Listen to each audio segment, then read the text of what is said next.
Hey, what's up? This is a Latin annual review. This is a review of like the Latin language in the whole, the Latin, class, what it's about, and all that type of stuff. Salve, Aiden. So would you mind telling me what these books are? These are Latin novellas, and they're a simplified version of some ancient Latin stories. And so they have the actual story. Some of it's history, some of it's myth. It's told in a simple vocabulary to help Latin learners so they can see these words actually being used in a context, but it has the real grammar and it's the real Latin language. And so, Idus Martii, that's the Ides of March. Beware the Ides of March. And that's when Julius Caesar was stabbed in the back. Oh. And as you can see, it's pure real Latin.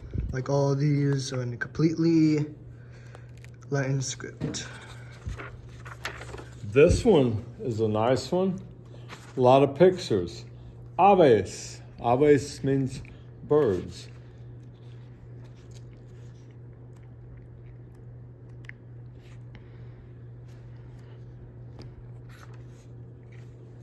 Ecce aves. Aves in caelo sunt, in the heaven. Hic aves lingua nostra, an owl.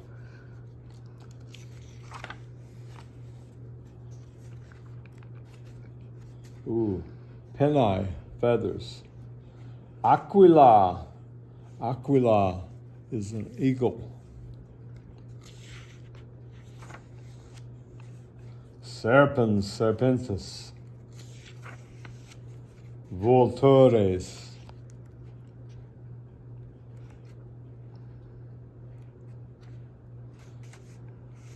Ecce corvus, corvus. Right. This one, famous story. These were actually two early Christian martyrs, a Perpetua and Felicitas. One was a slave, a maidservant, and the other one was her lady. But they became friends and they were both in prison. And this book is retelling their story while they're in prison.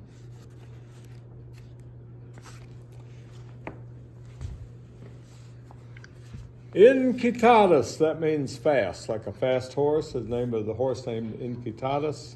And Caligula made his horse an emperor. It was his way of showing what he thought of the Senate. I mean, not an emperor. He made his horse a senator. Fabula equi senatori, a horse of the Senate. So lots of interesting books. Yeah. And would you mind telling us what this class is about in Central High School? Well, the Latin program in Central High School covers the Latin language, and then we also work in history and culture and civilization.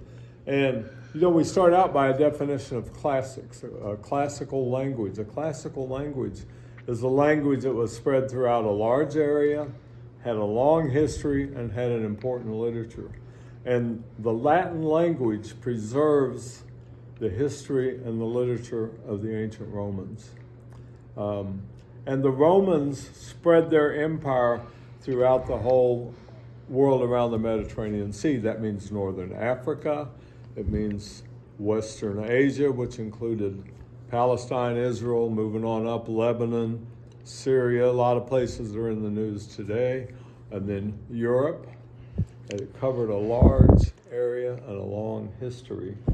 And so we learn the language. As we're learning the language, we learn stories, poems, myths, history about what happened in that region, about Roman history, But for the Romans, history goes back to the Trojan War, 1,000 years before, 1,000 BC, 1200 BC, maybe the city of Troy, the ancient empire of Troy was destroyed. The Romans believed that their nation came from the survivors, the refugees of Troy. And so that was it. And then the Romans also studied Greek literature, and they knew the founding stories of Homer. That is, the story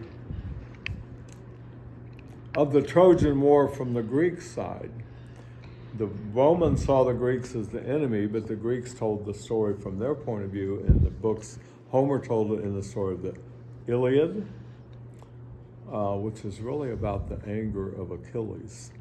Achilles is a very angry man, a great hero. He gets mad at his side and decides to stop fighting for them. But the story is really, it's a long book, 24 books in the ancient library. Not until the last book that there's a solution or a resolution to Achilles' anger.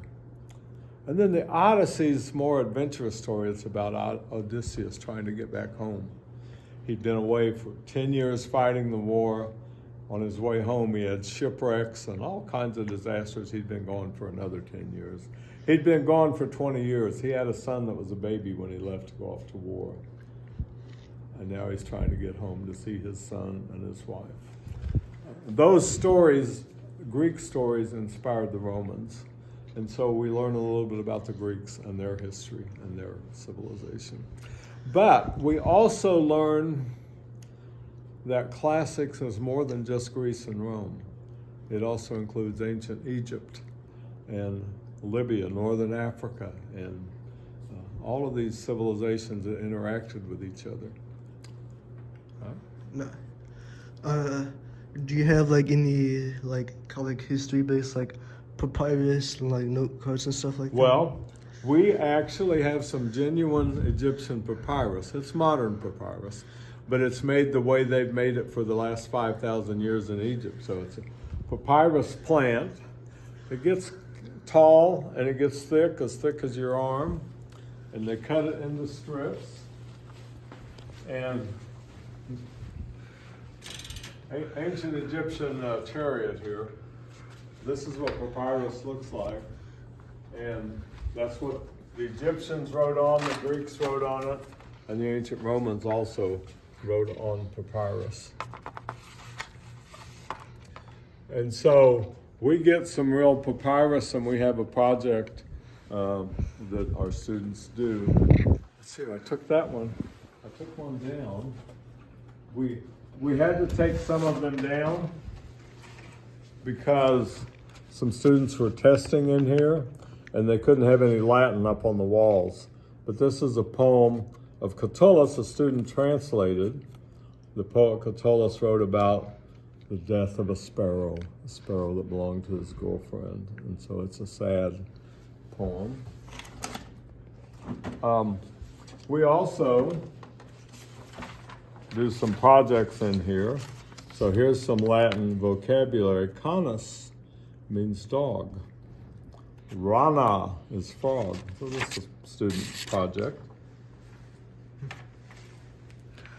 Do you have any like AP Latin by chance? Well, we do have AP Latin. AP Latin is hard. I'll admit that. But if you really love Latin, and some students that jump in their first year really enjoy it, I'll show you some of our AP books. You can take an advanced placement Latin. And two main books that we have to read to prepare, the Aeneid by Virgil. So this is Virgil's great epic. Starts off with the telling about the fall of Troy, how the Trojans were defeated, how sneaky old Odysseus brought that wooden horse in. And Aeneas fell in love with the queen. Aeneas was a survivor from Troy. He fled with a lot of ships. They ended up shipwrecked in northern Africa. In the new city of Carthage being built by Queen Dido. One of the books tells her story. Her other name's Alyssa, and one of those little books tells her story. But this is the Latin text. It's got some pictures. There's that famous horse. Notice how big the horse is. You can see how small the people are down here, and it's the walls of the city. And then our book has the Latin text. And it's got vocabulary to help us because there's a lot of words in here. Yeah. And then it also has some notes, comments on the text.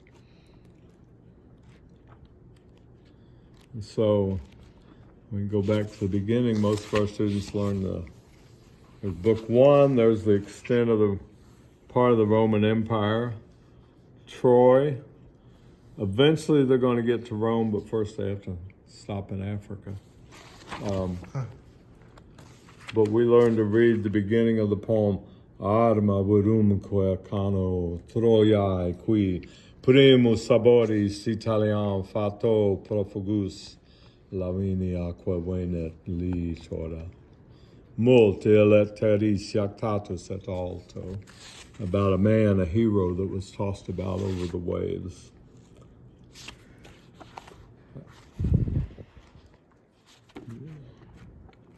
So this is one of our textbooks for AP Latin. And the students have to learn to read, translate, analyze all of this. The other one, up till this last year, has been Julius Caesar. And so they have to read Julius Caesar. He wrote his own history of the wars that he fought in Gaul. Gaul is where France is now. And Caesar invaded Gaul and conquered it. And the beginning of Caesar's commentaries on the Gallic Wars is a very famous passage. Gallia est omnis divisa in partes tres. Gaul is entirely divided into 3 parts, or Gaul as a whole is divided into 3 parts. And then he describes the 3 parts. The rivers divide Gaul into 3 regions. That's how the book starts out. It's a strange book, but a fascinating book, in Caesar's own words. Next year, I think, instead of Caesar, we're going to be reading the letters of Pliny, which are very interesting, very fascinating. Will you tell us what this classic is used for? Well, these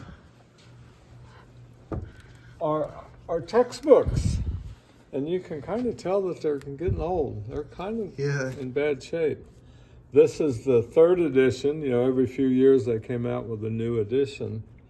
Well, this next year, the 6th edition is coming out, and we're still using the 3rd edition. So maybe someday a wealthy benefactor will donate the funds to get the 6th edition. But the book has pictures, scenes, and that helps us learn the vocabulary, helps us visualize the stories.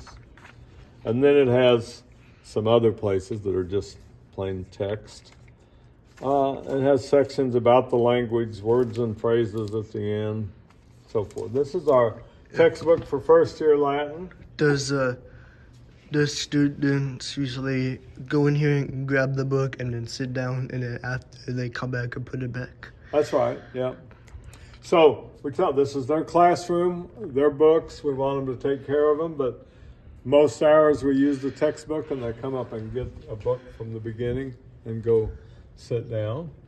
It looks like you have more newer ones up here. Yeah, these are a different book that we don't use it every day, but this book is 100% in Latin. It has no English in it. The first lesson is a map of the Roman Empire, the Roman world. You can see Africa, and so Africa est Africa. Europa is Europe. Hispania, Spain. Asia. So they start out learning vocabulary just by looking at the map. Italia. Most of these words and names are close enough to the modern term. Aegyptus, Egypt. Arabia, and then Fluvium, Oppidum. This is a town or a city. Insula, surrounded by water. What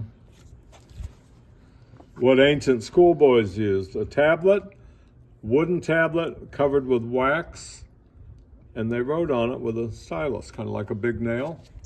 And then, when the notebook was filled up and today's lessons were over, they'd put it out in the sun and the wax would get soft and they'd wipe it smooth. Does students use that method today or try to? Well, no, we don't have the wax tablets. It'd kind of be fun if we did. One thing we do have are some small tablets that you can hold in your hand and write with a erasable marker.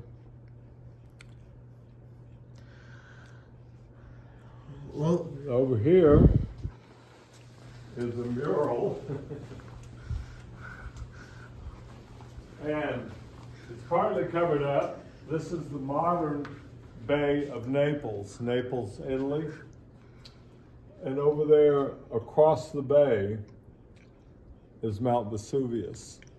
Mount Vesuvius was a volcano. Down below Mount Vesuvius was the ancient city of Pompeii. Because of the tragedy that happened to Pompeii, we know a lot about Roman daily life. Pompeii, the volcano, Vesuvius, exploded, covered the city with lava. There were people kind of frozen in their tracks, covered by lava, suffocated by the gases and covered by the lava. And all of that was a terrible tragedy. But starting in the 1600s, people started digging around. And the work is going on in a more scientific way. And we actually get reports every week of new discoveries from Pompeii. And someday, I'm hoping, I found out about a program in Italy where you can go for a week or two. I'm looking to get more details. But you actually speak Latin with people that are there trained. You stay with a family. The families are all screened and, it's a safe, but it's an experience in the country. In the daytime, if you go shopping, you hear people speaking Italian, but you'll also learn Italian's not too different than Latin. And then one of the places where they stay is Naples. And then from there you can go over to the archaeological park, really, of the ancient city of Pompeii. Those buildings have been uncovered. You can see the graffiti on the walls, the paintings. And, some things are stored indoors in a museum, but some parts of it are just the city as it has been restored, and the work is still going on, so parts of it's still being restored. Someday I'm hoping to take a group to do that, and so we can actually walk through Pompeii. But our book, the first book, is based on a family that really lived in Pompeii. And it's, the stories, there's some fictional details, but we know about the people's occupations and family names and, their rank and all of that. So we follow this family through 12 chapters throughout year one. Unfortunately, it doesn't have a happy ending. One of our characters from book one survives, and we'll meet him again in book two. What are the ups and downs in Latin? In learning Latin? Yeah. Well, it takes work. It's interesting. If you're not fascinated by the ancient world in general, by the ancient Romans, by art and literature and poetry and stories and action and emotions, if you don't find that stuff fascinating, you're going to be bored in Latin class. If you're interested in life and describing and expressing life and the people that lived in the ancient world and what they ate and what their daily life was like. And some things about the Romans were admirable. They were hardworking They were builders, they were courageous, but they also could be very cruel and brutal. And they enslaved people, and they bought and sold slaves. So there are aspects of Roman life that are unpleasant. But we deal with all of it, so we're not trying to make, it's not hero worship.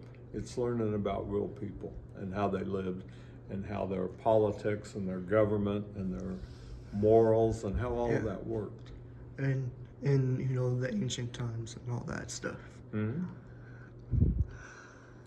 Anything you have to say?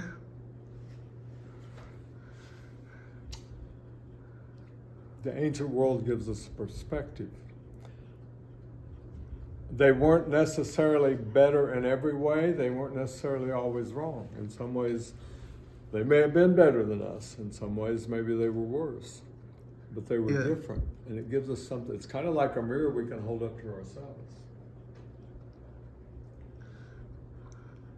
Well, I think that is it. I don't think there's anything else to say. Okay. If you think of something, you can say. We can learn to say, Wale. Well, Salve is hello. Wale is goodbye. A more formal way of saying hello is Ave or Ave. And many Catholics know the prayer Ave Maria. Hail or greetings. Ave is a more formal, elevated way of saying hello, but the poet Catullus wrote a poem that's very moving. His brother had died, and he went to visit his brother's grave, and the poem ends, Ave ad quo vale, hello and goodbye. all right. Well, I think that's good to wrap it up. You think so? I think so. Wale. Wale. See y'all later. That was an interesting and cool kind of like language section. And also, if you learn Latin, you can easily learn Spanish, French, Italian, Portuguese, and Romanian, and Catalan, all extremely easy by just learning this. Latin is kind of like the dad of the Romance languages. Well, that's right. That's right. So the most interesting is probably this one that I like. And then this one's pretty nice as well, about the chupacabras. Three-headed dog. Yeah. Y'all probably know what the chupacabra. Wale Magistra.